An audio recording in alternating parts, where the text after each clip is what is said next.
কি আমি তো মানে কি বলবো, আশ্চর্য হয়ে গেছি। ঘুম থেকে উঠে দেখছি চাকরি নেই। নিউজ চ্যানেলগুলোর মাধ্যমে জানতে পারি। আহ, তখনই জানতে পারলাম যে চাকরি যাদের 2016 সালে 9, 10, 11, 12 এবং গ্রুপ সি, গ্রুপ ডি, তাদের যে প্যানেল সেটা ক্যান্সেল হয়েছে। চাকরি বাতিল হওয়া শিক্ষকরা কি সবাই অযোগ্য? এসএসসি নিয়োগ দুর্নীতি কাণ্ডে হাইকোর্টের নির্দেশে সদ্য চাকরি হারা শিক্ষকদের এমনই বিস্ফোরক প্রশ্ন। গত সোমবার টিভি সুইচ অন করতেই কলকাতা হাইকোর্টের চাকরি বাতিলের খবর শুনে এক ধাক্কায় পা থেকে মাটি সরে যায় রাজ্যের 23,500 শিক্ষকের। গোটা রাজ্যে 2016 এসএসসি নিয়োগ দুর্নীতি মামলায় পুরো প্যানেল বাতিল ঘোষণা করে কলকাতা হাইকোর্ট।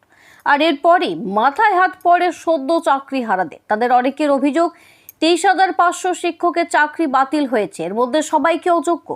পুরুলিয়া শিক্ষা দপ্তরের বাইরে জমায়েত হয়ে এই বিস্ফোরক মন্তব্য করেন তারা।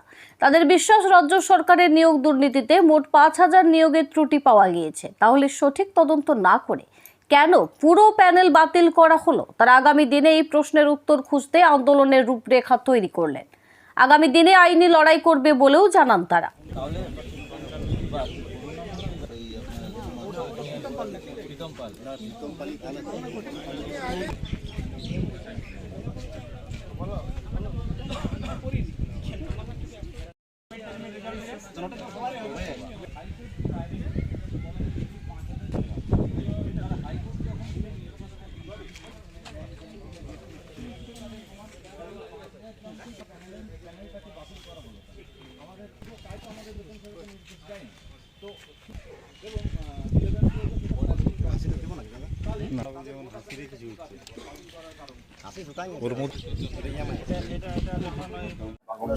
কি আমি তো মানে কি বলবো, আশ্চর্য হয়ে গেছি।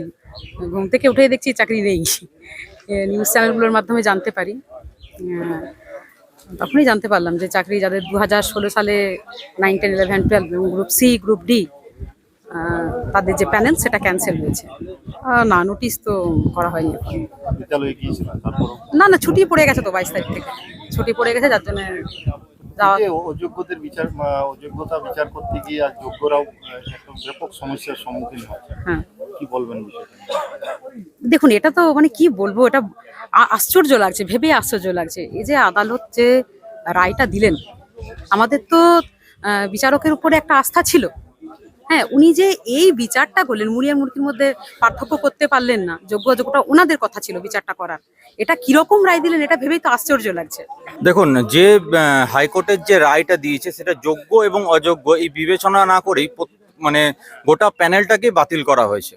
এটার বিরুদ্ধে আমাদের কথা বলার আছে যে আমরা যারা যোগ্য প্রার্থী আছি, যারা পড়াশোনা করে চাকরি পেয়েছি, তারা এই তালিকার মধ্যে কি করে পড়লাম? 1 নম্বর, হাইকোর্ট যে রায় দিয়েছে সেটাতে বলা হয়েছে যে 5,000 জন অযোগ্য প্রার্থীকে বেতন ফেরতের নির্দেশ দেওয়া হয়েছে। ঠিক আছে, তাহলে হাইকোর্ট যখন সেই নির্দেশটা দিয়েছে, নিশ্চয়ই 5,000 জনের যে অযোগ্যতা সেটা প্রমাণ হয়েছে, এবং তারা যে ওমার কেলেঙ্কারিতে যুক্ত বা অন্য কোনো প্রভিশনে র্যাঙ্ক জাম্পিং এ যুক্ত কিছু নিশ্চয়ই তাদের প্রমাণ। তাহলে এই 5,000 জনকে বেতন ফেরতের নির্দেশ দেওয়া হয়েছে, অথচ গোটা প্যানেলটাকে বাতিল করা হলো কেন?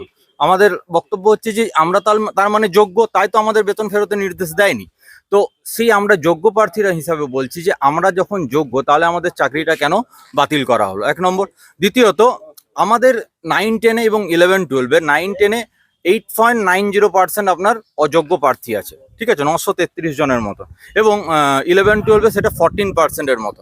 তাহলে এই 8.9%-এর জন্য সাফারার হচ্ছে 92%। তা 92% কি দোষ করলো? তাদের গোটা প্যানেলটা কি বাতিল করার কারণ কি?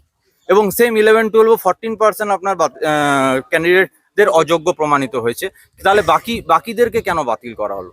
তাহলে আমাদের বক্তব্য হচ্ছে যে যারা আমরা যোগ্য, এই 19,000, 26,000-26,000-এর মধ্যে 19 থেকে 20,000 আমরা যোগ্য প্রার্থী আছে, তাদেরকে যোগ্য অনুসারেই আমরা চাকরি পেয়েছি, তাদেরকে রেখে যাতে চাকরিতে রাখা হয় এবং তার ব্যবস্থা করা হয়, সেটা করলে। এখানে আপনাদের প্রাথমিক কি আলোচনা? প্রাথমিক আমাদের আলোচনা হচ্ছে এটা, আমরা পুরুলিয়া জেলার থেকে যে সমস্ত শিক্ষক এবং অশিক্ষক কর্মচারীরা এক জায়গায় জমায়েত হয়েছি, এবং আমরা বৃহত্তর যে আন্দোলনের পথে যাওয়ার চেষ্টা করছি, এবং আমরা সুপ্রিম কোর্টে যে এটার বিরুদ্ধে, হাইকোর্টের রায়ের বিরুদ্ধে সুপ্রিম কোর্টে একটা আপিল করার জন্য আমরা সেটা প্রস্তুতি নিচ্ছি। রয়েছেন আপনারা? আমরা এই জেলার থেকে মোটামুটি 800 থেকে 1000 জনের মতন আছি, পুরুলিয়া জেলার থেকে, সব নিয়ে। অযোগ্য কত মনে হয়? অযোগ্য এটা তো বিচার করা খুব মুশকিল, এটা কি কি করে নাম বলবো? আপনার?